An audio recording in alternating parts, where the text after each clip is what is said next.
Good morning. Please find yourself a seat, make yourself comfortable. My name is David Shelton. I am the Road Safety Focal within ADB's Transport Sector Office, and I have the great pleasure of moderating part of our discussion this morning. Just as people are finding a seat, and my apologies, we're starting a little bit late. It will mean that we kind of push into what will essentially be lunchtime a little bit as well, but I wish we had twice the amount of time we have for this important topic. Before I invite our first round of speakers up, I just wanted to let people know that there are a number of important events on Friday this week relating to inclusive transport. First thing in the morning, we start with building feminist cities. In the afternoon, we have a session on accessibility for people with disability, followed by a session on informal public transport. So please have a look at the agenda and sign up for those events also.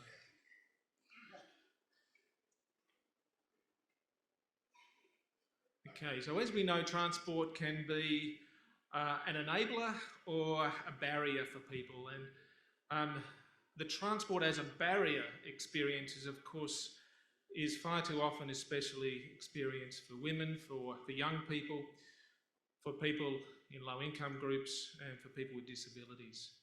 So today we have two expert panel conversations to explore some of the issues and challenges here. The first of these will discuss the challenge of leadership, which is by no means unique to this domain, but I think has some specific qualities that are special to this area. And the second will be a discussion that focuses broadly around how do we measure the impact of our work on inclusive transport. Of course, these two dimensions are very much interconnected, so apologies now for the transgressions across these that you'll experience as we talk. So please allow me to introduce our first group of discussants. Inés Sánchez Madariaga is the UNESCO Chair on Gender, Professor of Urban Planning at the Universidad Politécnica de Madrid, and Chair of the Advisory Group on Gender Issues to the Executive Director of UN Habitat. She's a leading expert on gender in transportation, urban planning and architecture with extensive experience spanning practice, policy and research. Importantly, she coined the term mobility of care, which we'll touch on as we discuss here today. But welcome, Inés. Please come on up and take a seat at the stage.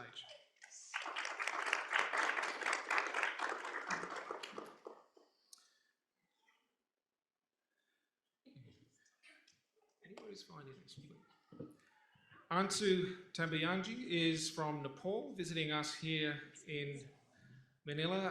Ansu is a strategist, researcher and development implementer with experience in policy, program support, formulation and system development. She's currently the director of the South-South Cooperation Unit with the Helvetas, a competence centre based in Nepal which provides technical assistance on walking trail bridge building and rural access for the Global South. Ansu, come on up. Welcome.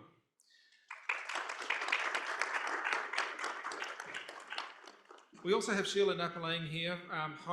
Your home is here in Manila. Welcome, Sheilah. Please come and join us on the stage. Sheilah is a professor and current director of research and publications at the School of Urban and Regional Planning of the University of the Philippines.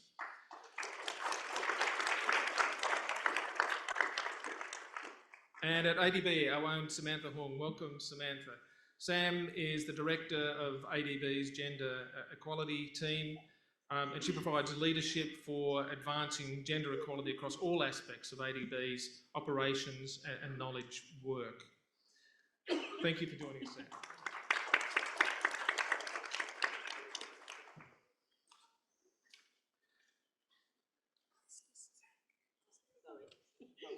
Yes, I think people can see you a little bit better if you're down there, Sam. Thank you.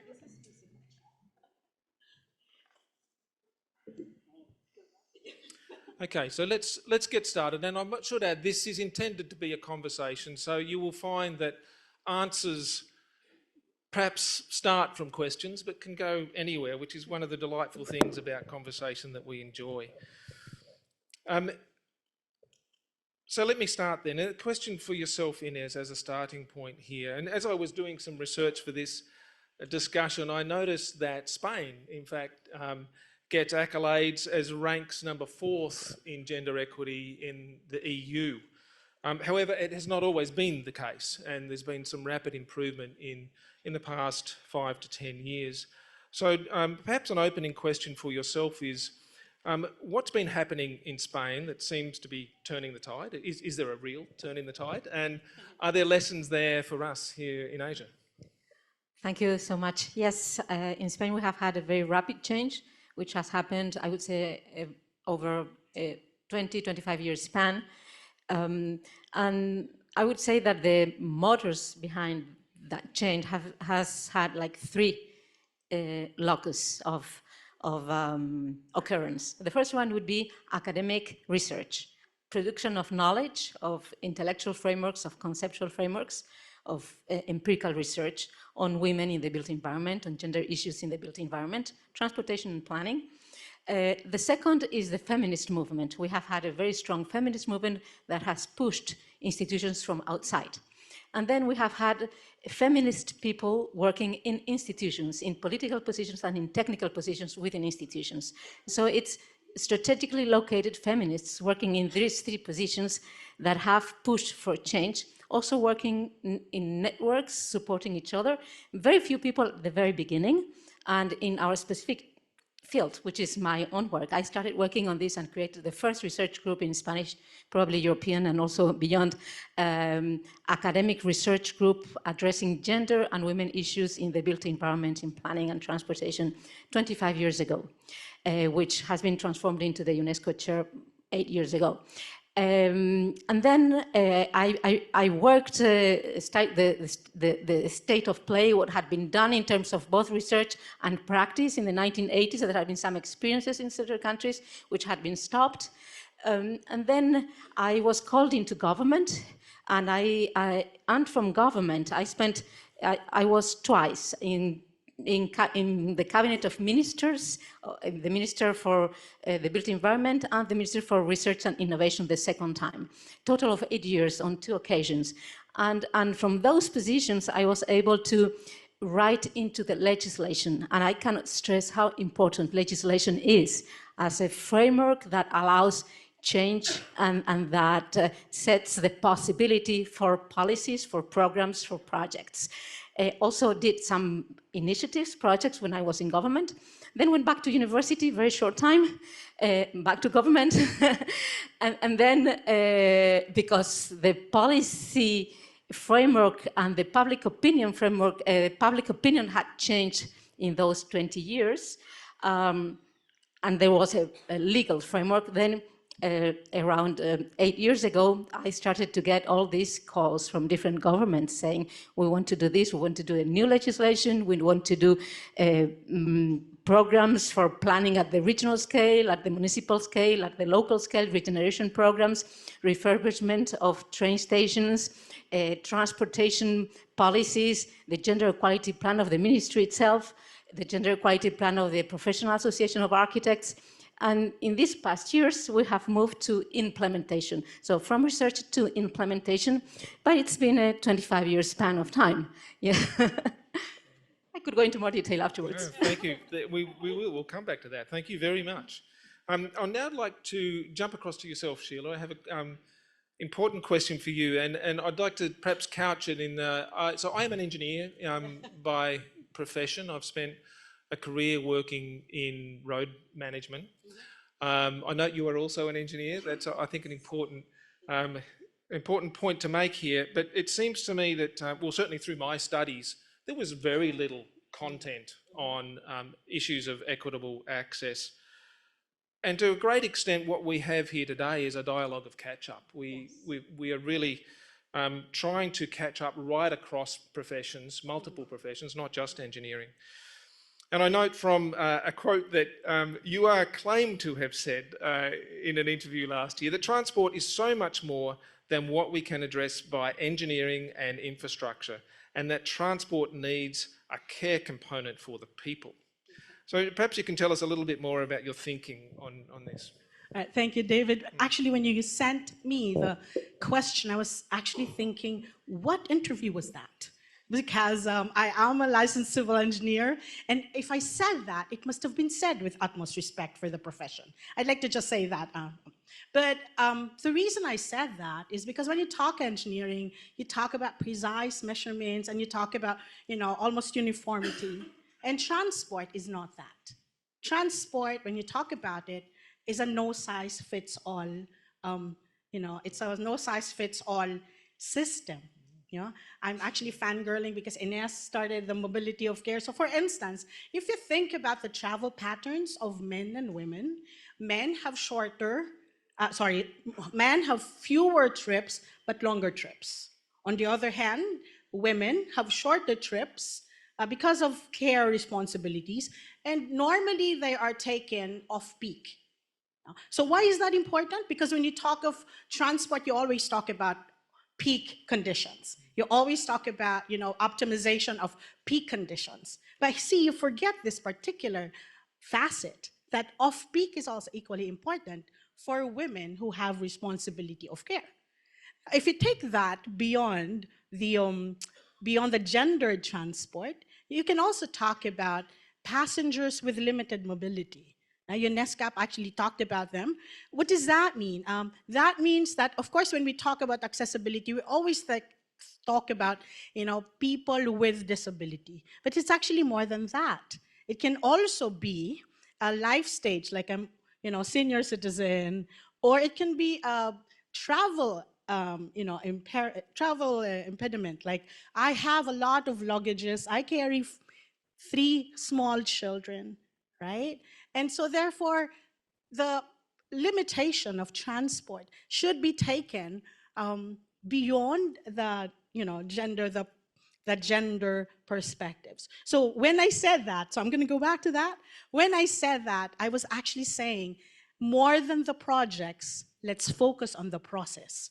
Let's look at the people who are actually using the transport sector. So I'm going to end there. Lovely. Thank you very much. And over to you, Ansu. I think I can speak with confidence that most of us in this room are unfamiliar with walking trails in Nepal. And it's quite intriguing, the work that you do to mainstream gender in trail bridge building in Nepal. Importantly, however, I note that your program is having an impact on how government thinks about inclusivity, particularly gender inclusivity, and also the importance of maintaining walking for people. Perhaps you can speak to that. You have a presentation as well. I do. Sorry, is the mic on? Yeah, it is. Yes. Okay. So thank you very much, Dave, and good morning and namaste. I do have a presentation, if it could be please shown, because I think many of people are not familiar with the Nepal context. You've probably heard of Everest, but that's about it. So to start off with, could I have the presentation, please? It's there. Okay. So my presentation is on, of course, the trail bridges. We call the footbridges the trail bridges. And this is considered by the Nepalese government as one of its most successful programs in delivering outputs, but also in terms of the impacts that it's had on the rural population, in terms of services to markets, as well as various employment opportunities. And the reason why it's so important is, okay, I should be focused there. Okay. The reason is that even in Nepal, despite the expansion of the road networks, the majority of the people in the rural areas still rely on foot, pathways, trails for their mobility needs. And when you couple this up with the fact that Nepal has over 6,000 rivers that crisscross the country, then you can imagine that when there are no safe river crossings, the risk that people face every day to go to these service centers, to health facilities, to schools, to markets, etc., it is very, very risky. So the government of Nepal, since the 1950s, has really committed and prioritized bridge building in the country. But the unfortunate fact is that till the 1990s, the outputs were very low, less than 100 bridges, which kind of seems high, but when you have thousands of demands coming through, across the country, it is quite low. So something very interesting happened in the 1990s, and that was a project was piloted by Swiss technical assistants called Bridge Building at Local Levels. And what this project did was that it simplified the trail bridge design so that local materials could be optimized, local skills could be utilized, but also maintaining engineering standards. And this type of bridges could be managed by the communities through bridge user committees. So when this happened, and through a decade, various technologies were updated, what you saw was a very drastic increase in the outputs. And the government was so happy with this outputs that they absorbed it and institutionalized the technology into the sector. And as you can see from this graph over there, from 100 bridges in 1990s, now in the last fiscal year, 744 bridges were built in Nepal, and overall 10,000 bridges are there. So this has been a significant and remarkable change in the rural infrastructure in the country. But what is also very significant is the gendered aspect. And here, there has been a long history, but I would just like to bring your attention to one particular framework. It is called the Trail Bridge Strategy, and in 2006, what it did was it accepted, incorporated GSE as a core principle within the infrastructure sector. So particularly in 3 areas. So in terms of the beneficiaries, prioritization, engagement of women during bridge construction, as well as the employment opportunities that are generated. And I've just utilized one indicator there in the graph over there. What you see is that pre-strategy, the engagement of women is less than 25%. But since then, there has been a steady growth, and now it stands at 52%. So the numbers are quite significant, but what is more important is the change in mindset. And I say this because I've interviewed the past, director generals, the senior engineers, and what they tell me is that pre-strategy, for them, they were quite reluctant, to accept women in trail bridge building. For them, it was man's work, it's engineering. Women are not interested, especially uneducated women in the rural sector.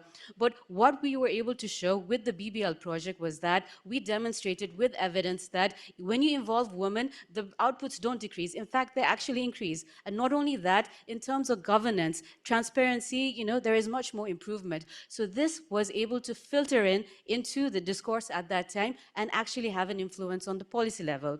And another learning that we had was that in terms of increment changes, so when the policy was first formulated, the target was 30% of women in the user committees. And once that was reached, during the next framework, it was 33, then 40, then 50. So slowly we increased the targets progressively. Changing the goalpost made it much more acceptable to the government people and let's say the engineers to accept that yes, this functions, this works well, and then we can move forward. So in this way, I would like to just answer your question that way. So of course, nothing is perfect. We have a challenge of translating the numbers into really meaningful empowerment, and maybe this is something we can share as we discuss various things. Ansu, thank you. You're a force of nature. Take a breath. That's terrific work. Congratulations.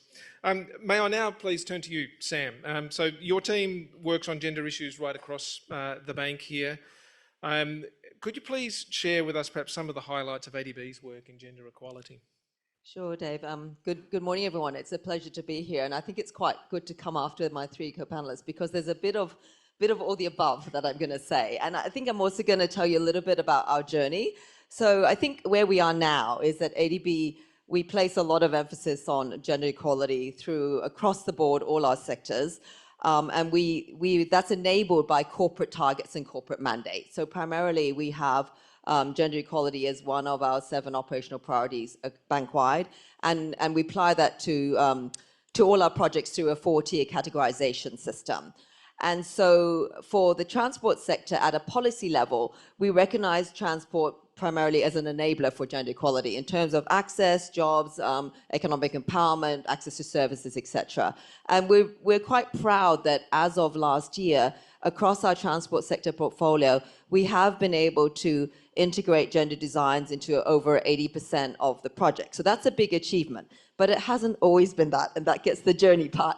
Because I've been at ADB for, showing my age, but about 14 plus years now. And when I first joined ADB, we didn't have any transport projects that were well gender mainstreamed. And so it's been a process of really learning. So it's about building the evidence, and you've got to meet people where you are. And that's internally as well as externally. So internally with our colleagues as well as externally with the clients, whether it be a government department or with a private sector, because we have also been doing it in the private sector side. And I remember, I mean, I saw Jeff here this morning. I haven't seen him for about 12 years, but we brought Jeff to do initial gender transport training for our staff that time ago. So that's, and then around that time, we developed our first gender and transport toolkit, which was supposed to be providing some guidance. So fast forward, I think our transport portfolio has also changed. I mean, back then, it was a lot of roads, including rural roads. Now the emphasis is much more on urban transport, so the entry points for gender are quite different. And we're also dabbling in other kinds of transport, such as airlines, sometimes shipping, etc. So I think maybe I'd like to talk about 4 sort of areas where we focus on the people and the people from a gender angle. So the first is around jobs. So we always look for opportunities through the transport investment. How can we create jobs, including decent jobs, for people that don't have access? And usually that is women in that, it is a male-dominated sector. So we've, over the years, it started from, you know, access to basic jobs. It could have even been in construction, but we're moving up into sort of non-traditional areas. How do we get more women into transport management? How do we get them into the technical jobs where they're not necessarily represented? I mean, for example, training women bus drivers in an urban context. We talked about, I think, inclusive design. That's become quite normal now, but I mean, from a gender angle, the care economy is really important. So how does inclusive design enable women to carry out their multiple roles? How do we, and that helps other forms of inclusivity as well. How do we give consideration to service standards, ticketing, schedules, which take into account the different roles that people have? And then the third area I would say is around safety and security. And I think in terms of urban transport in particular, we now have a lot of evidence that harassment is a barrier. And so how do we integrate that into the design and delivery of a transport infrastructure? And how do we bring the services to, you know, awareness, complaints handling, that kind of thing? And the last one was, I think someone talked about laws. I think how do we bring it into policy reforms at also the sector agency? How do we work with the private sector company or the government agency to develop their own gender and inclusive kind of policies to sort of move up the chain? And maybe just to pick up on one last point, how do you do that? I think you said, Inés, implant feminist, okay? So I think for us, it's about having that gender expertise in the design upfront. So we now are able to put our own gender specialists on pretty much all transport projects, and that helps us from the design at the outset. So I'll stop there. Thank you. Thank you, Sam. That's very encouraging to see the raft of work that's happening through your team. And hang on to your microphone, Sam, because I'm going to start from your end and work back this way with our next question. Right? And this is a question, same question for each of you. And you've all been very involved in leading change. And I guess ultimately we are trying to affect a system that produces the outcomes we want. But mostly at the moment, I feel like we have to present a compelling case for change. So the system is not going to change on its own. We need to convince with some compelling argument that this is why we should make this change. Often those arguments are situationally specific.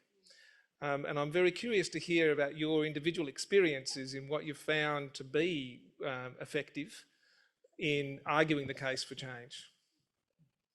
You go the other way? No, we're starting with you, Sam. So I would try to be succinct because I've talked quite a lot already. I think maybe 3 things. You need the data and the evidence to be very context specific. So for ADB, I mean, we do a lot of broader analytical research work, but when it comes to an actual design, you need to have the data that's specific to that design. And that's the real baseline 6 disaggregated data on what is the situation. And from that, you can make an evidence basis for where you need to go. So we typically set targets within our project design. So if we know, I mean, just hypothetically, if you know, for example, that in a given country, only 20% of women might be using public transport, then you can look at what would be needed to up that percentage. So I think the data is crucial, and I think we know that sex and security data is still quite limited. So you have to invest in that. I think another one I think is the whole space around safety and gender-based violence in transport. That's actually had a lot of visibility in the media and all that over recent years, and I think that's also a learning, and that has come from investment in research to actually demonstrate that. Like I think probably back 2017 or something, we financed some sexual harassment surveys in a few countries, which was then used as the evidence to say, hey, if you don't address this, you're not going to, you're missing out on half of your usership. And so that's an economic reason as well as obviously basically a human rights reason. And I think the third one, I think particularly in the private sector, is making the business case. So I think there's quite a lot of research out there that shows that if you do invest in putting a gender lens, there's more profitability.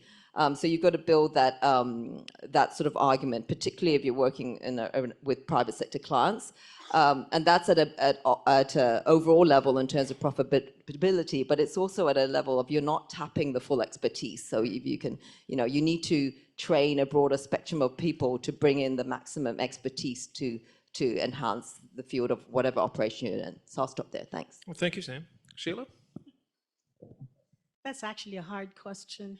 What I found to be effective, and of course, Samantha has also already said that data is important, but I think for us, it's also changing the culture. Yeah, because a lot of times, even if you have this, we have a lot of laws in the Philippines for gender. In fact, we have a law that actually allocates 5% of the total budget of the national agencies for gender-related activities and programs. But I think it's the culture. It's still very much so that we need to change the mindset of people, that gender is not just a whimsical consideration. Sorry, because it's sometimes like that. Sometimes when we, when we have project designs and people say, okay, we need to put, facilities for, yeah, if we have enough money, yes, yeah. So I think that and we're starting that. We're starting to change the mindset by saying this is important. This is necessary. It's not a whimsical discussion. So therefore, we need to also go back. Maybe we also need to also go back to the agencies, and if they don't use their 5%, it should just be taken away from them. But yeah, but that could also be that. I think there's also hope. The fact that we're all talking about it, and I see in the room a really good gender balance. Thank you, gentlemen, for joining us. So then I think that's a great sense of hope. But we need to change the culture, and we're starting to do that in the Philippines. Very, very micro steps, but we're changing that. In fact, some of our public transport programs are actually gender-based. If you think about, for instance, the infamous public transport modernization program, there's a gender component there. There's a reason why the step boards are lowered, because these are for women or people with disability to actually get on it, and women with children, right? So we have started that, and we've started to concretize that also in the things that we do. But we still have a lot to go, because we need to change the mindset of people, that gender and inclusivity is not a whimsical consideration. It has to be at the forefront of, when you discuss transport development. Thank you, Sheilah. Ansu, your thoughts on compelling case for change? Sure, thank you. Actually, I fully agree that policy frameworks are needed along with changing the mindset. But to this, I just want to add another, layer of component, which is you really have to invest in, in gender-related aspects. But not only at the let's say implementation level, but at the beneficiaries that you want to target. For example, from our Trailbridge experience, what we realized was that the care work, the time burden that is associated with being involved in infrastructure project was actually limiting women from being more proactively engaged. So what we realized was when it was redistributed amongst her family, from especially her husband, then that was what enabled her, allowed her, gave her the confidence to actually be more engaged and with the whole process as such. So from a project perspective, and the government also, accepted this and moved in line, was that not only in terms of trainings, but to actually incentivize them to come. So, for example, there were women leadership trainings that were conducted throughout the countries, but we realized that some women were not just coming. And when we sort of tried to dig deeper, we found out that if they had young children, then it was very hard for them to leave them, in their homes and come to the trainings. So what the BBL projects, and later also accepted by other projects, was that they were provided allowance for milk for carers, so they could come to these trainings and they were given the allowance to actually have someone care for the babies. So that was really made a difference. So I think for various rural projects is to understand, where these constraints are, and to think about at the operational level how we can help people to overcome them. Thank you very much. Inés, over to you. Well, we've heard a lot. The need for data, for which has to be also qualitative, not just quantitative, because we need to learn something in deeper ways, not just the numbers. The need for training, the need for expertise, the need for awareness raising, the need for investment in programs and also in people, the need for participation, which is very linked to this. But I would like to point to new avenues for opportunity, which I think are particularly relevant for developing member countries, for MDCs, which I'm seeing here in the wall, which is the link between transportation and urban planning, because transportation is not just about projects, individual investments. It has to be embedded in how the city is built. And I'm staying in the hotel next door, right in front. 15th floor, when I open the window in the morning, the next morning, I didn't see a single piece of sky. 15th floor, all a wall of buildings in front of the room of a 5-star hotel, which means we have a lot to do about city planning, about zoning ordinances. This kind of building is not allowed in New York City since 1916.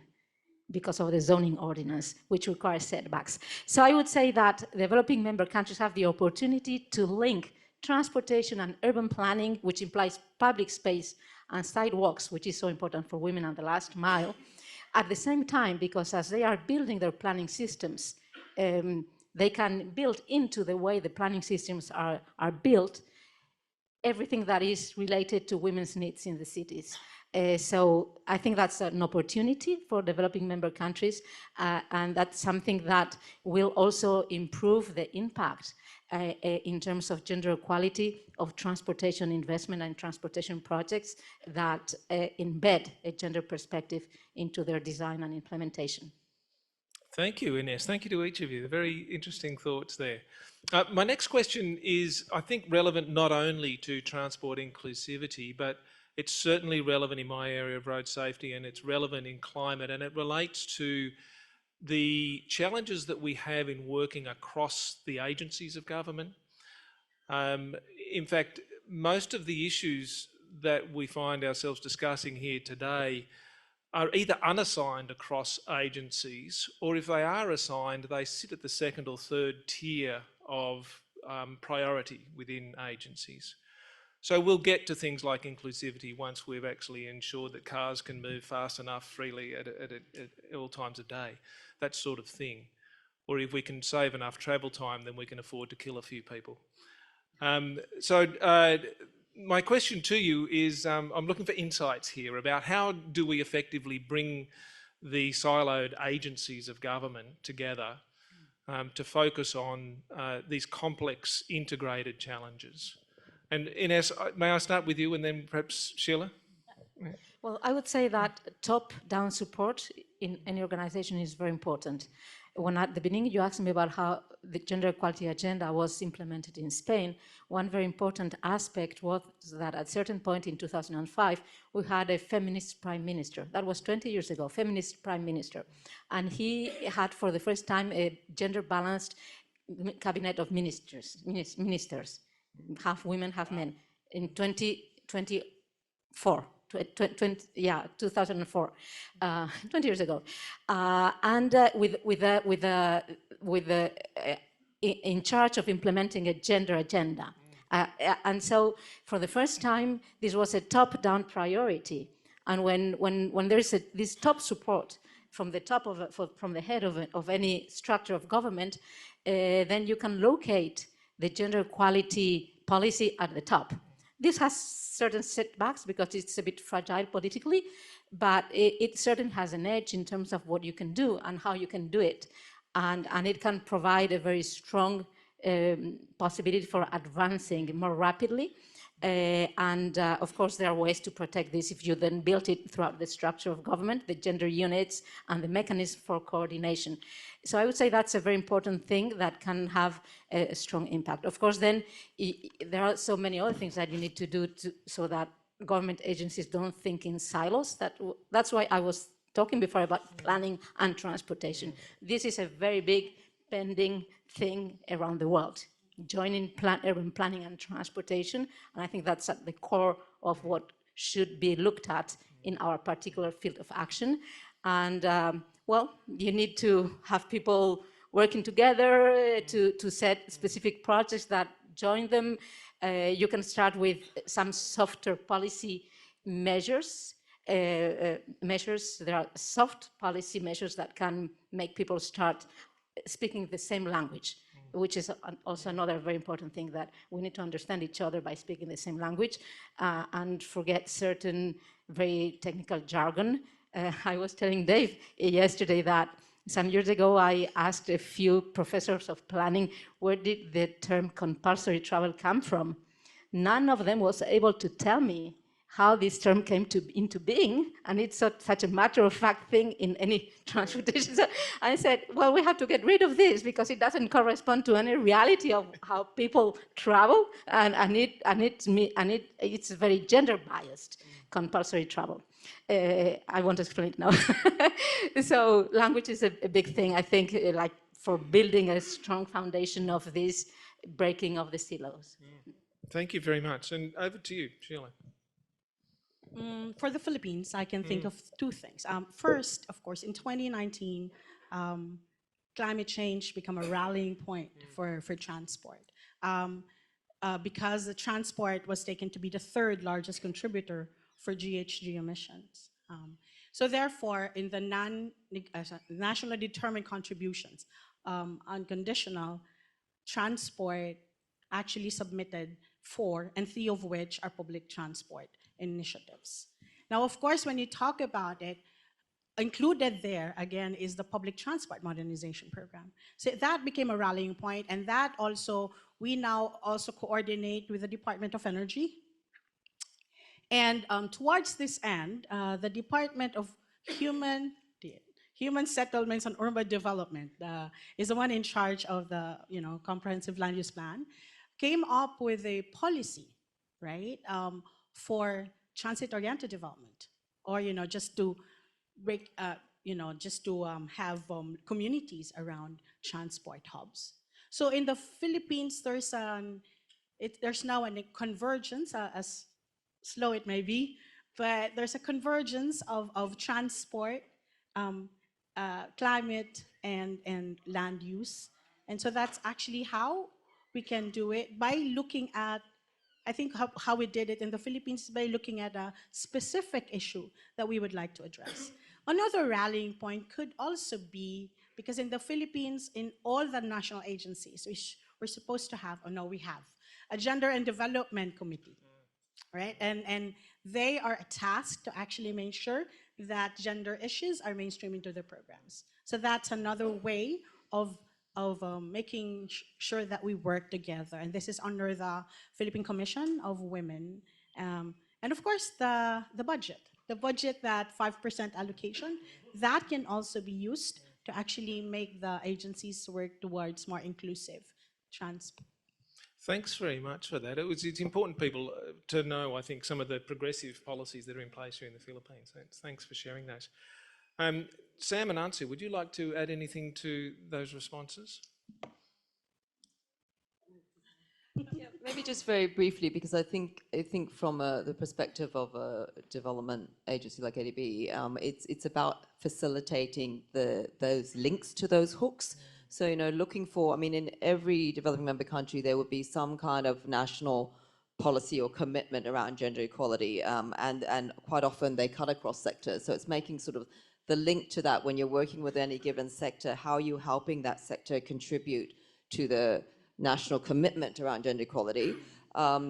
So then the budget, again, a lot of countries have gender responsive budgeting processes, and that's an area where we're also providing quite a lot of technical support and policy support. So I think it's about the responsibilities also on all partners to also make those links between thematic areas and sectoral areas, so that it's sort of positioned the intervention in a way that's actually contributing to existing national priorities. And then I think it's also on us, to also think in a programmatic way. So we're working in much more multi-sectorally so that there is convergence of different interventions. Thank you, Sam. Yes, Ansu. To this, I would just like to add is not to only coordinate at the national or the let's say federal level as such, but actually to go deeper at the provincial, at the local level. And from our experience in Nepal, strengthening local governments, provincial governments is very important, because these are the places where actually things get operationalized and where really the coordination comes comes into fruition. So focus on all levels. That would be the insight from Nepal. Beautiful way to finish, Ansu. Thank you very much. We will pull up stumps at this point in our first conversation. Thank you very much for joining us here, and I hope that together we've added something to the journey that is really recognising that the lack of inclusivity in our transport system is something that really diminishes all of us, and there are gains for everyone in improving this. So thank you very much. Thank you. I'm now going to pass to the moderator of our next discussion. Francesco Tornieri is a principal social development specialist with ADB. I'm sorry, what do I need to do? I cannot hear you. Oh, we're going to remove some seats. Okay, sure. One moment. Okay, thank you. Just a moment whilst we rearrange a little bit on the stage here. I should remind people, if you have questions you would like to ask panellists, they can go into the Q&A function within the events app, which I believe you all have on the QR code.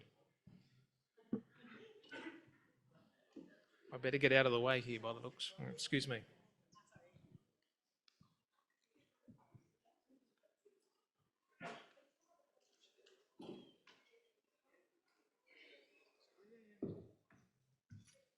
Thank you. Thank you very much. This is the second part of your panel. May I ask the panelists, Shivani, Gupta, Kalpana, Viswanath, and Jeff Turner, to please join the podium. And meanwhile, I will introduce myself, if the panelists don't mind. Okay. So thanks very much. I mean, my name is Francesco Tornieri, is indicated on the sessions there. I'm currently in the human and social development sector of the ADB, focusing on broader social inclusion issues. And by looking at the demographics in the room, I don't know why, maybe I'm jet lagged, but I see so many young men and women. I cannot but reiterate that the spirit of this discussion today is to really, in the second part at least, is to broaden a little bit the spectrum on broader social inclusion issues, but to please understand, also emphasizing on what Samantha was saying, that the journey is an ongoing journey. And as part of the journey to really enhance the quality of the social inclusion impact and design of ADB operations, it is a journey, and you are part of the journey. And as part of the journey, I just want to emphasize an element that will make you reflect in person about the evolving society and societal environment within the ADB. As an example, I am being nominated in August 2023 as a focal point for sexual orientation and gender identity, or SOGI, or LGBTQI. And you may wonder, okay, thanks, is that the moment to talk about it? The reality is that what I wanted to show to you today is that it is an evolving journey. As all the panelists previously have said, evidence, research has to be operationally relevant. But please, let's not also be reminded that it is our responsibility from a social development perspective to walk the talk and to listen to the clients, their aspiration, their values, but also to bring the broader social development agenda forward. So with that, I would like to briefly introduce Shivani Gupta, Senior Manager of Inclusive Design at the Global Disability Innovation Hub, GDIH. You can look into the web. GDIH is a very trusted partner of the Asian Development Bank in our struggle and strive to further disability inclusion in the design and implementation of our operation. Kalpana Viswanath, Dr. Kalpana Viswanath, is also kind of a friend of the Asian Development Bank, globally known through many initiatives, including the one that I picked up when I was the JC focal point in South Asia, Safetipin, a very practical initiative that can be easily acted upon. And so she will remind us as you said, the disruptive role of technology and digital technologies in particular in bringing the social inclusion agenda forward. And last but clearly not least, Jeff Turner, who's a seasoned consultant. Can I say that Samantha put the demographic on the table?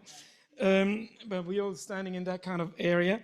But anyway, a few years ago, and you've been playing a pivotal role, Jeff, in the past, but also emphasizing your current status and role in enhancing the quality of the poverty and social analysis underpinning the design of ADB projects. So notwithstanding the journey, we're here to hear out from you on how to do things better. So let me go back, or actually let me start from here. I don't know why I feel comfortable here, but to ask you, Shivani, and then I will transition into my seat.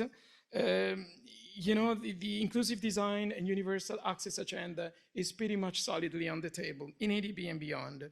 But for many member countries, developing member countries as they call them, raising the general level of transport accessibility is a huge challenge for so many reasons. Is there a defensible middle ground, Shivani, based on your experience, or a stage approach that developing member countries can consider when improving access for their citizens? And just please navigate in your enormous experience. You got 5 to 10 minutes, and we're gonna hear your story. And please, I'll try to keep at least 10 minutes for question and answer. And you can approach the panelists even later on during the break. Shivani. Thanks, Francesco, for that question. It's really lovely to be here. Uh, I'd really like to begin by, talking a little about what does universal access to transportation mean for persons with disabilities, to really, then go on to the middle ground. Um, for persons with disabilities, transport or inclusive transport would really mean having something which is seamless and to enable persons with disabilities to have a seamless mobility chain. Now, what is a seamless mobility chain? It really entails that all, if you were to look at a travel journey, how does this person from home get to the transport station, whether it is a train or a bus or whatever it may be? How do they actually use that transport? Whether the transport station itself is accessible? How do they use the transport? Then how do they, board, deboard? And then finally, from the transport station, do they have adequate information to get on to where they have to go? And this journey requires, it has several things which are linked to this. And, first is the urban aspect, whether the pedestrian environment is accessible. Then coming to the information, whether there is information about which are the accessible routes. Then going to the transport stations, whether the stations are accessible, whether the bus or the train itself is accessible, whether there is information within these transport modes about the stations which are going to come next, and the sensitization of the staff of these modes of transportation is very critical. And finally, if there is any kind of emergency, how does this person evacuate? And this is something that I really feel quite strongly about, never addressed, because this is something I witnessed myself, and that too in a country like Switzerland, in Geneva, where there was some emergency and the metro or the tram that they have there had to be stalled, and it suddenly became quite difficult for me to actually get out of that tram when others could quite easily. So, if you look at it, it's a very vast array of interventions that are required to make travel journeys for persons with disabilities really inclusive. It entails the first as well as the last mile accessibility and everything in between. And that requires a really multi-sectoral approach. So therefore, it's, even the previous panel, I think Sheilah mentioned that, or the other um panelists mentioned, that it's not just the transport that needs to be accessible. It is also definitely the urban environment. It is also the information, how information and technology is linked into transport and whether that is accessible.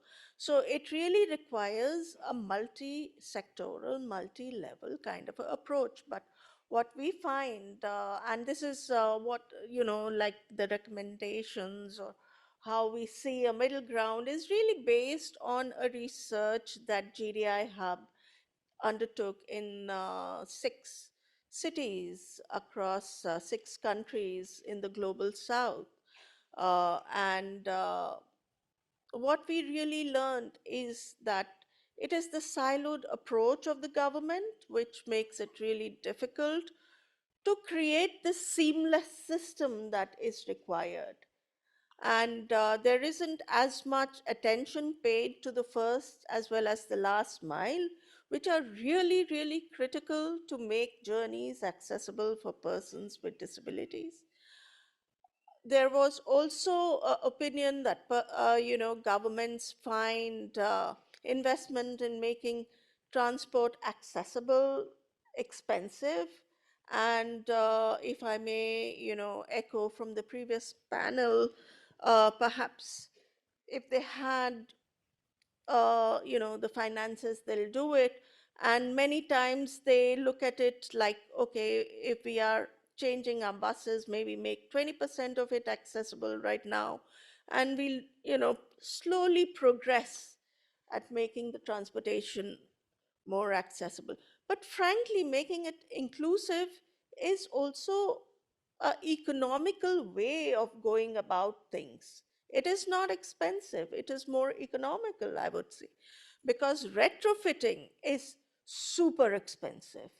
And if we procure 20% more accessible buses now and think that maybe we'll slowly progress to become fully accessible, we don't realize that the 80% that we are procuring right now is inaccessible and at some point require retrofitting, which is going to be awfully expensive again. And then the cost of exclusion of persons with disabilities, older persons, and, basically, if we create a more accessible and inclusive infrastructure, it benefits not just persons with disabilities, but everyone. So, it really makes a lot of business sense to do so. And then we also saw that in terms of data, I think uh, the previous panel talked about the importance of data, but the, I would like to emphasize on the importance of disability disaggregated data, which is so lacking. And whether it is qualitative or quantitative, both of these need to be disability disaggregated. And I'd like to leave with one last point, and that is really the having persons with disabilities as part of people who are right from the planning to implementing to monitoring processes of transport systems, to be a part of that, to meaningfully consult with persons with disabilities, because they really are experts and they really know what is required, and consultations with them could really result in good, meaningful win-win situations for more innovative ideas of making transportation systems more inclusive. Thank you very much, Shivani. They always make us think twice, actually. So thanks for particularly emphasizing the concept of retrofitting versus, disability inclusion being an afterthought. I think you must have seen a lot of that. And, but also to remind us the importance of data. And I was thinking, we're working as ADB with the government of Nepal on data collection, on excluded groups, and we're starting with the SOGIESC community. But behind the corner, there is, in fact, coming tomorrow, the National Statistics Office, a strong commitment to delve into the complexity of disability, but also migration. So those are the 3 dimensions that we're working with the government. So thank you very much. Just a quick, you got 15 non-existing seconds. 1 line of recommendation to the ADB. You've seen us in action. You've seen the Asian Development Bank in action for so many years. Any recommendation to us? One thing you think we should do better and more?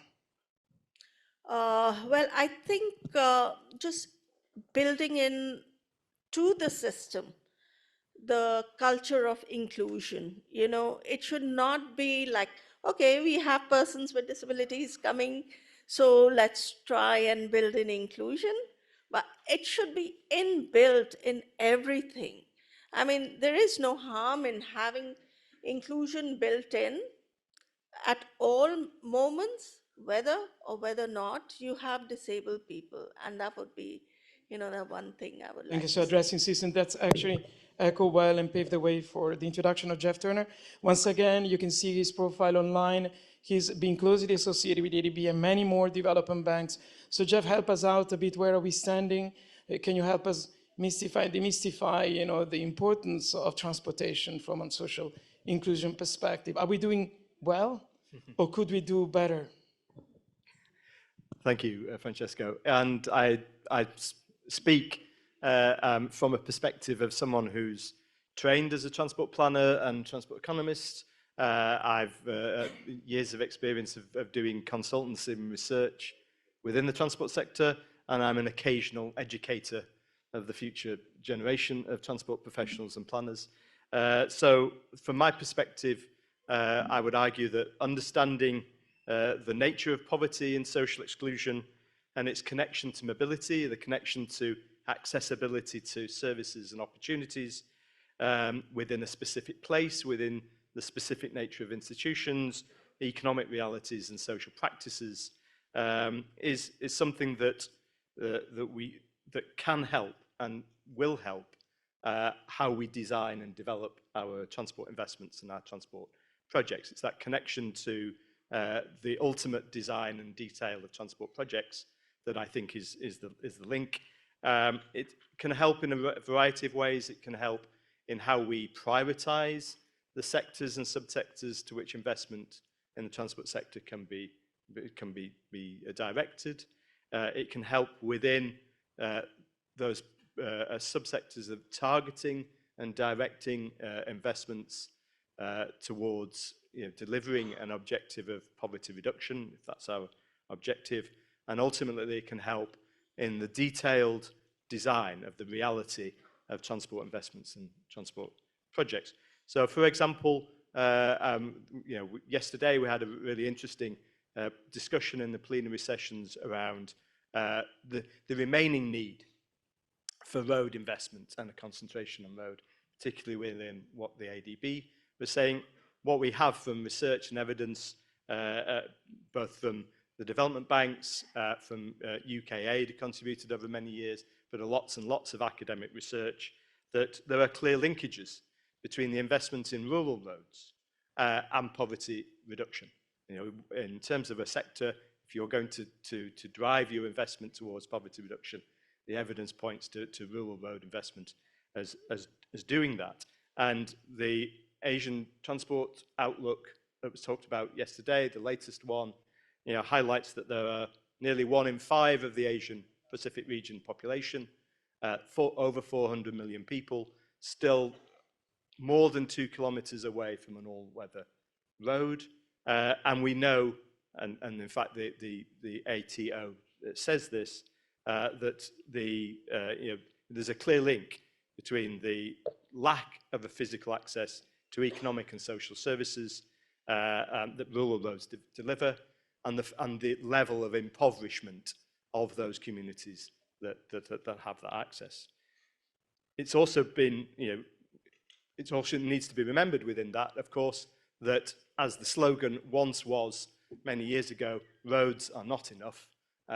If with the infrastructure, there is still no suitable vehicles travelling the road, it's still not affordable, vehicle providers don't guarantee avoidance or lack of sexual harassment whilst making journeys, goods can't be accompanied with people or by people, vehicles aren't appropriate that prevents goods and produce being spoiled on the journey, then the infrastructure on its own as a means of poverty reduction may not be that useful. So rural transport services as well as rural infrastructure are key.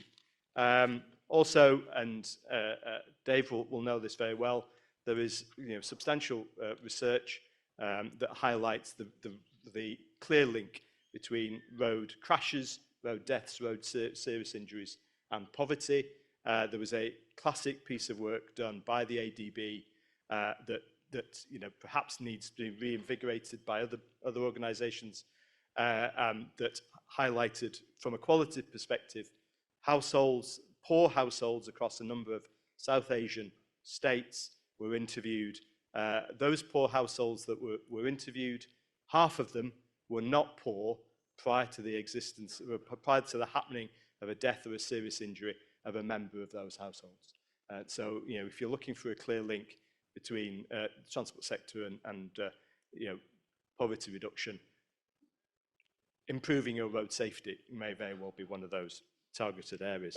And then lastly on that list, I'd sort of highlight the increasing amount of research that's now being developed that shows the important role that informal public transport, common across many low-income countries of the global south, is not, as we may from outside look at, chaos, but in actual fact is organised, it's flexibly responding to the needs, particularly of the informal urban economy, and it's a major source of livelihoods for hundreds of thousands of people and households in some cities, particularly to low-skilled, low-income households across what are our rapidly growing urban centres across the region.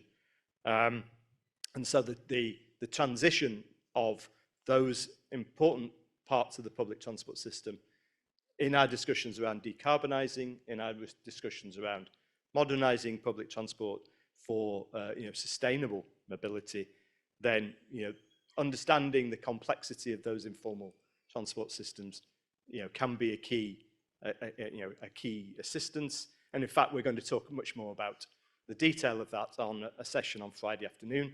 And so if you're available, by all means, come along and join that discussion. So that's my advert and plug for the day. But it's but within those investments, so that's the priorities across sector. But within those investments, there's also poverty and social analysis and understanding can help the targeting. For example, there was work been done by the World Bank and others, for example, within projects designing bus rapid transit systems.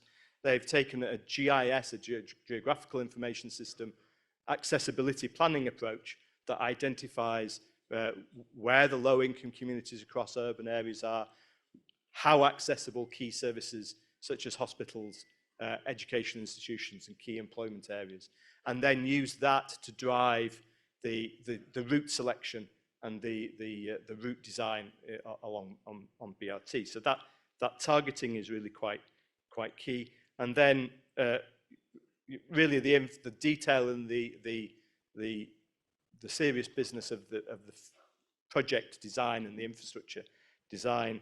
And Shivani touched on this as well. I was involved in a project in the UK that was very much about the involvement and the voices of people with disabilities into the design of the public transport system and into a metro system in the UK. And the interesting thing that came from that was that as well as clearly the need to deliver step-free access to a metro system, for example, and the need to invest in the infrastructure of elevators, of what we in the UK tend to call lifts.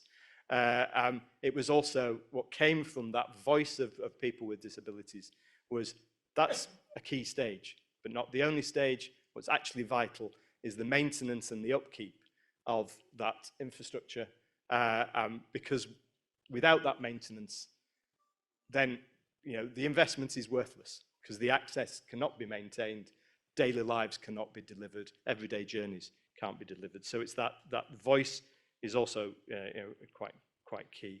And then finally, I'd also what I was going to touch on is that there is a challenge of taking the understanding from detailed poverty and social understandings and translating that into us as the transport profession acting on that understanding. And this was from work I was involved in a number of years ago that looked at the role of gender analysis in transport projects in the World Bank. And what came from that was that there was some very good analysis being done, some very detailed expertise being brought into it, but it was sort of outside of the transport sector. So there was almost different languages being used by gender specialists and transport specialists.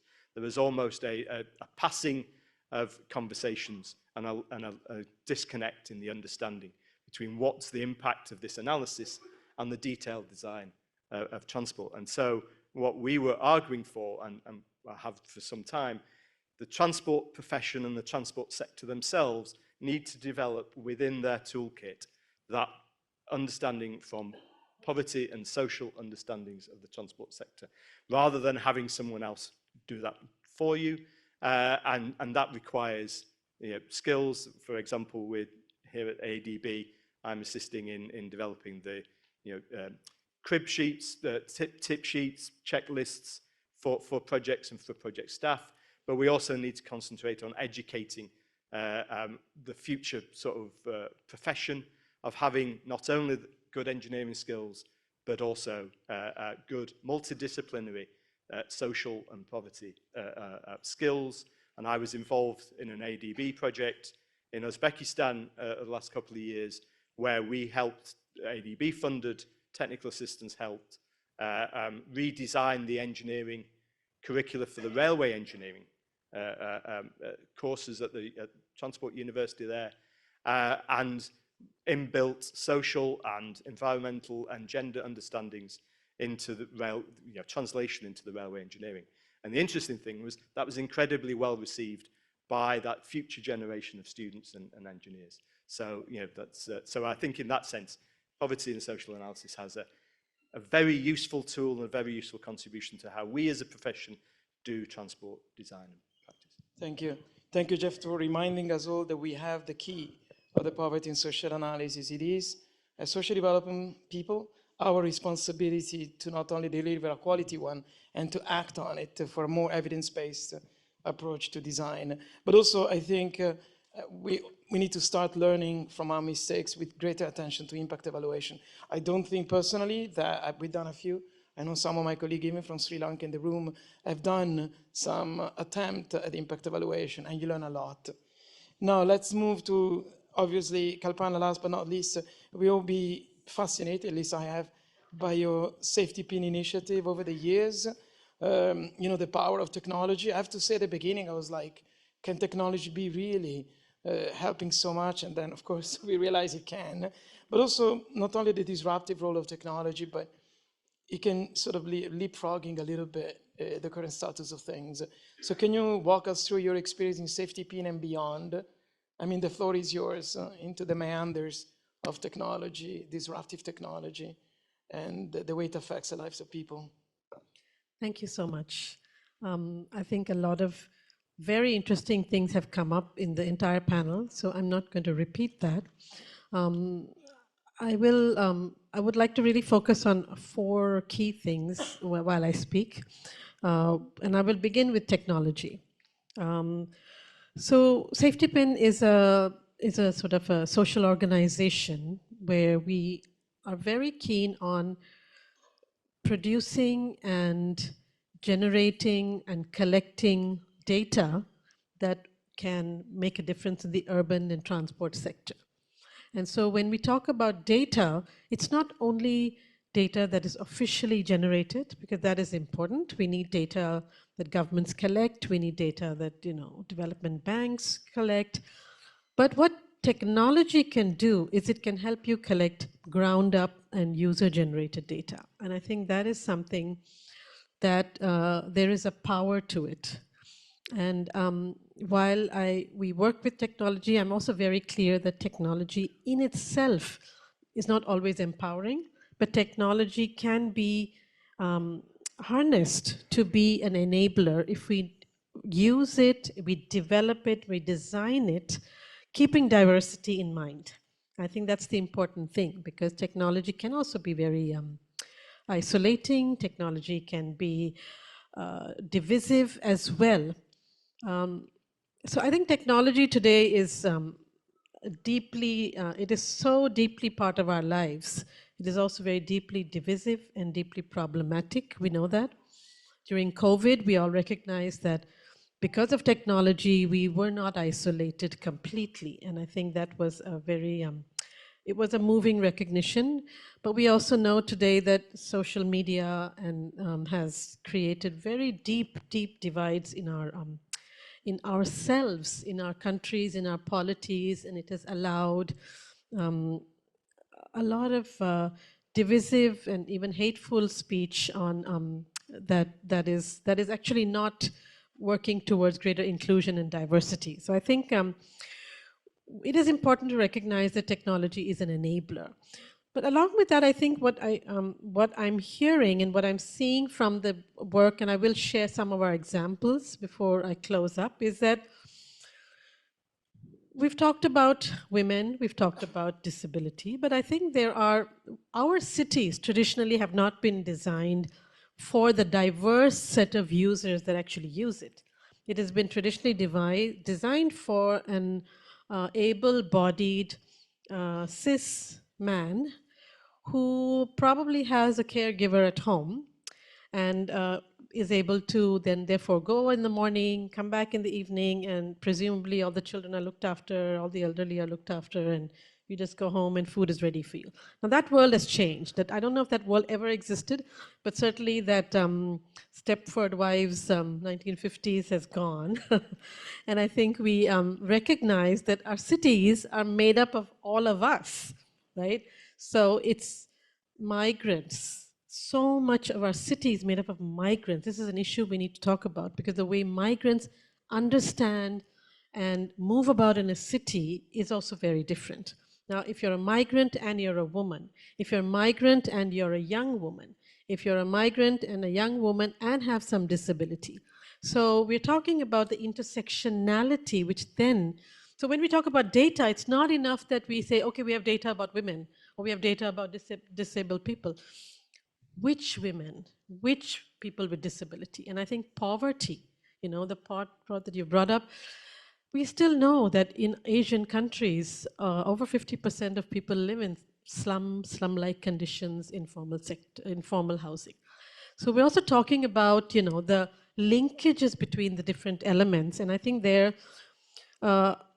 what a lot of the speakers have focused on is how do we bring about systemic change, right? It's not about either one size fits all, or you can fix one bus route, or you can fix one light, or you can fix one road, and you're going to actually have a difference. So I think what we in Safetipin over the past 10 years have recognized the need for insisting on systemic change in a whole of society and a holistic perspective. So we've actually come up with two frameworks in the past couple of years. One is on how to build caring, gender-responsive cities. So we've built a framework called She Rises, where RISES is an acronym for responsive, inclusive, safe, and equitable urban systems. I won't go into too much detail. The document is available on our website. And there we've actually unpacked what are the elements. Because unless you can measure and unless you can assess, the change that you bring will often be superficial. So how do you really bring about deep data, which is measuring the right things? It's not just producing data. What should you measure? I think the assessment frameworks is something we need to think about a little more deeply. It's not just gender disaggregated. It's not only disability disaggregated. But what do you need to measure, in fact, to make public transport safer and more accessible? The third thing is that the people I said who are not normally at the table, or traditionally were not, I think there's been a lot of change in the past 15 years, are people who walk and use public transport. Actually, we know that if there is one car in the family, it's probably used by the male. If there's one motorcycle in the family, it's probably used by the male. In my country, in India, the data showed that working women, nearly 90% actually walk to work, because most women are also employed in the informal sector. So we're talking about a very large problem here, and I think we come back to who are we building our streets for? And I just want to talk about, I think one of the points that came up earlier was also, I think Jeff also talked about, is how do you mainstream this? So it permeates all the sectors, whether it's the bank, whether it's a municipal government, whether it's national government, the transport department, but also the urban planning, and also the municipality, also the IT division, I mean, the mapping, the GIS division, all of them need to actually have this diverse, responsive, inclusive lens where, and one of the best ways to do it is actually to bring people to the table. So I just want to talk about a couple of projects that we've done, which have been very interesting in unpacking some of this. So several years ago, actually in Hanoi, in partnership with ADB, as Francesco said, we are an old friend of ADB. We had done a kind with the Youth for Asia. I think there's a division in ADB. And it was to look at how to make a new MRT line more youth-friendly. And I think this is another very big, important issue that's consistently coming up. So we did a lot of safety audits using our app, My Safetipin, which all of you can download. It's a free app. But also using surveys and others to understand what do young people want from a transport system. I come from a country where we have what is known as a youth bulge, a demographic dividend. 50% of our population is under 25, and 60% of our population is under 30. So we are talking about the majority of people. It's one of the few countries in the world which still has a youth bulge. And I think we've recently done some work in 4 cities in a state in Rajasthan, called Rajasthan in India, where we asked young people, what do you want from cities and what do you want in cities? And we came up with, again, a kind of an interesting set of a framework, I would say almost, where, again, I can share that. It's called the live. So they want to live with rights, grow with pride, move without fear, and play without restrictions. So it was very interesting because they also brought out the element of play in terms of not just formal sport, but the ability to use public space, to enjoy themselves, to be out, to meet their friends, because young people tend to be one of the widest users of public transport. As we know, they're still young, they're using buses, they're walking, they're using what is known today as popular transport or informal transport, your shared rickshaws, your jeepneys, your matatus, whatever you call it in different countries. And that is what we need to also focus on, because often when we look at public transport planning, we only look at the formal system. But in fact, the majority of the people, majority of young people, women, and the poor use the informal transport system or the popular transport system. And that has to come within the framework of transport planning. It's not enough to just say that we will look at the formal. So it's not just the metro and the train and the bus system, but it's actually that last mile that Shivani, you spoke about in terms of, reaching where you live, where you work, or getting to the first place. And before I wind up, I think I just want to also mention that, when we talk about data, so we've done a lot of interesting work. I talked to you about the Hanoi thing. Example, we've worked in Bogota where we collected data about bicycling, bicycle tracks. We worked with the city of Bogota on how to make bicycle tracks more gender friendly because women were not using the bicycles, especially after dark. And this included simple interventions, which was lighting, deciding where to keep the bicycle stand, and helplines.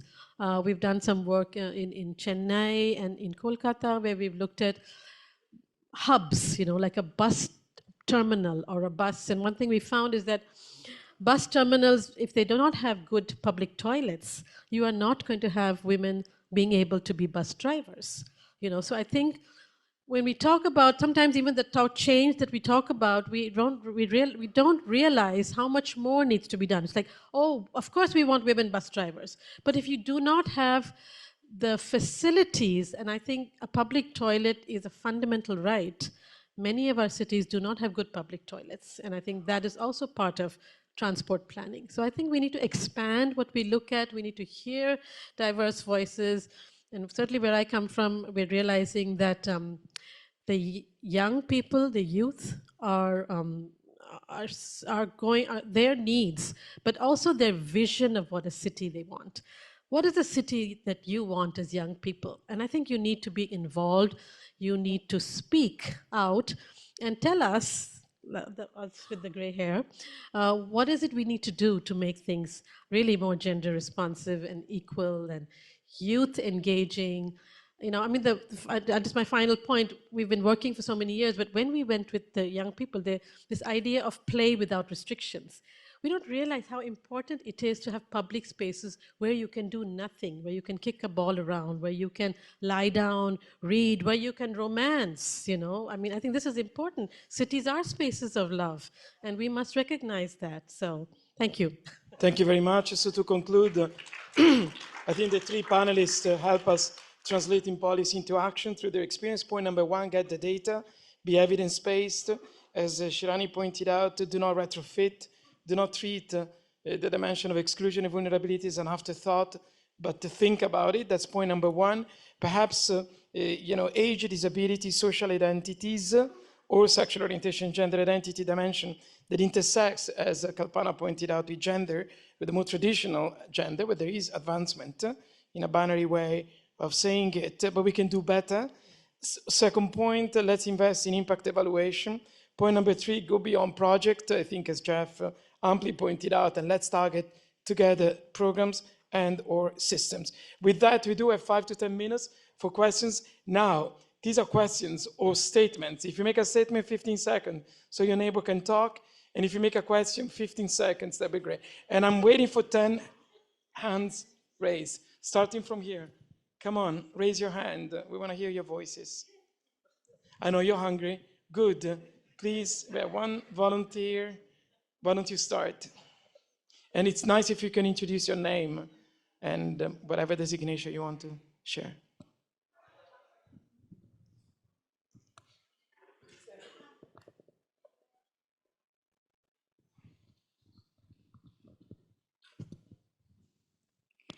Okay, a pleasant good afternoon. It's already afternoon. I'm Veneranda Mateo. I'm the founding president of Philippine International Network on Accessible Tourism. But now I am working as operations manager of Lolo Ingo Private Resort. I diverted to resorts now. Now, I am working ever since 2018 with the ADB, for those presenters that had been presented before with regards to transport, we were advocating on accessibility with regards to transport. But as of now, we haven't felt the transformation of our transport system here.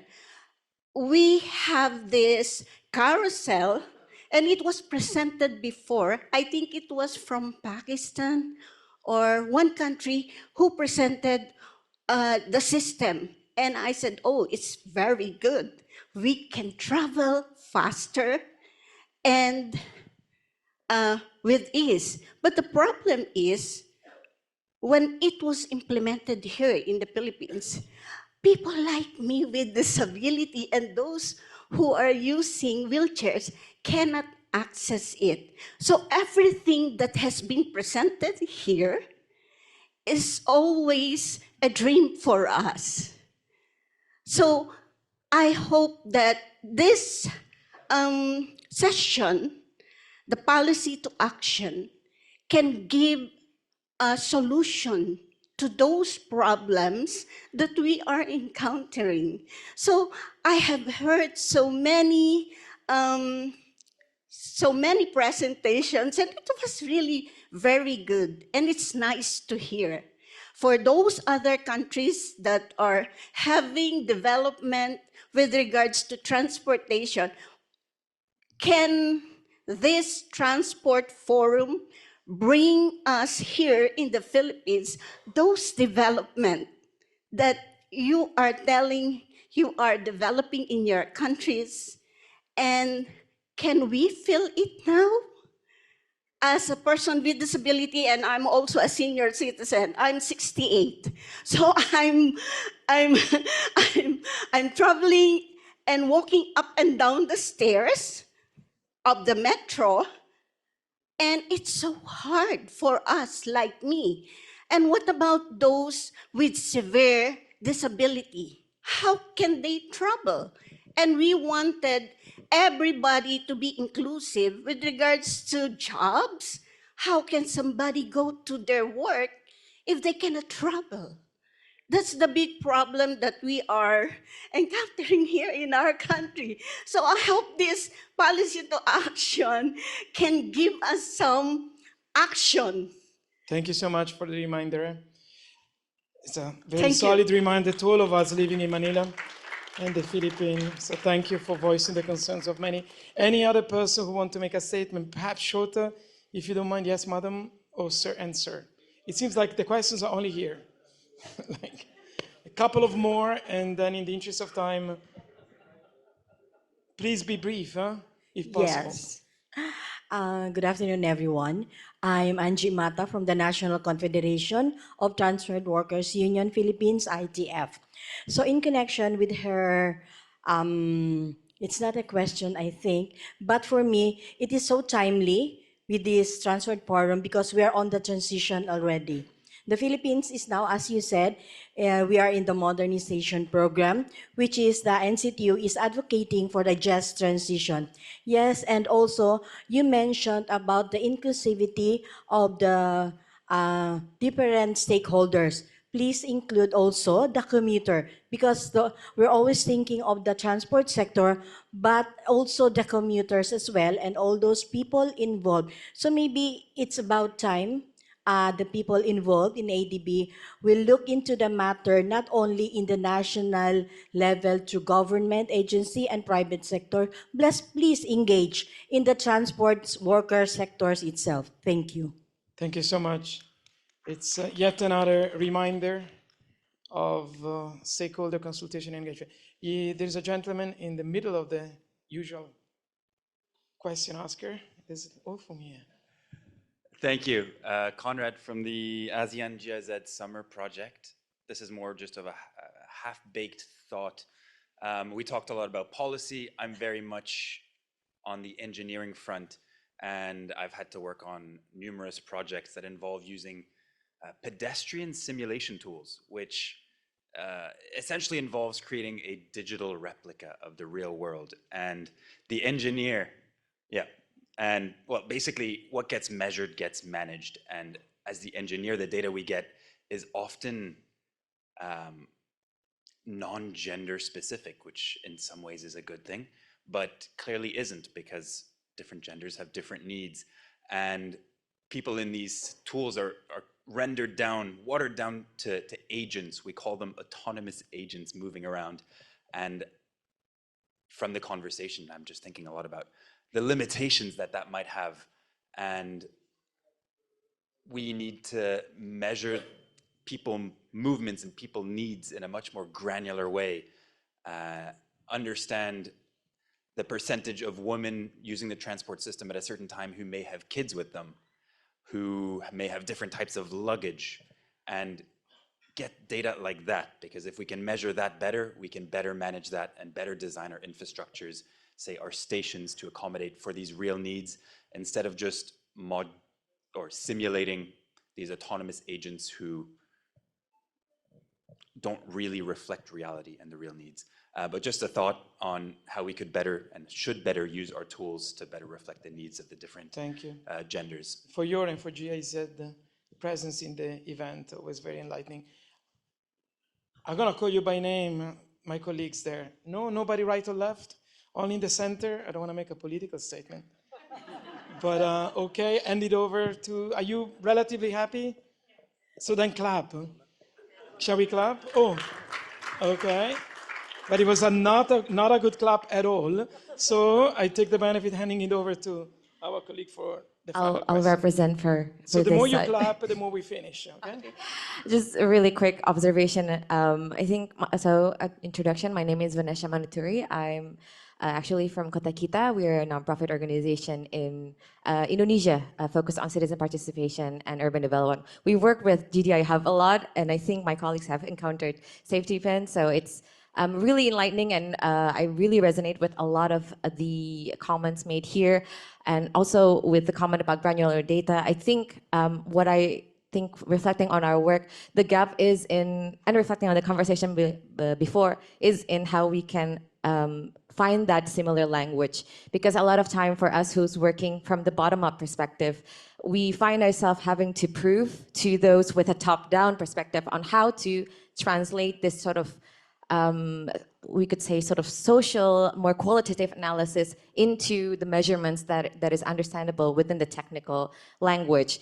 But oftentimes, I think from our side, it felt more like we have to prove that this actually happens rather than, maybe if there's a way for us to find that sort of common language where we can meet in the middle and try to find better balance between social, spatial, and technical, I think maybe that's a possible path to translate this more of bridging the current gap between what's actually the current reality versus what the policy should be. So thank you very much. And handing it over to David with a simple reminder to us all that you are at the Asian Development Bank and it is your bank.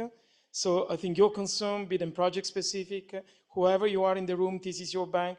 We are a temporary holder of the torch for a few years in this organization. So please speak up your mind, and we're here to, at least from the social development team, very open-minded for business.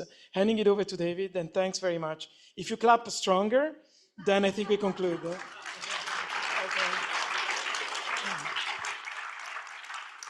I'm satisfied.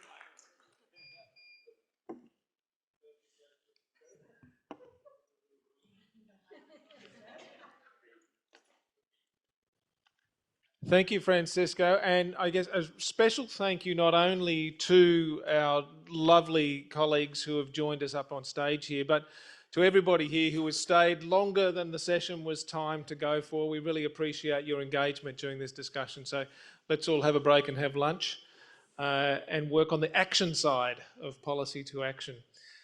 For our speakers, may I ask you please, could you gather over here for a photo as we close?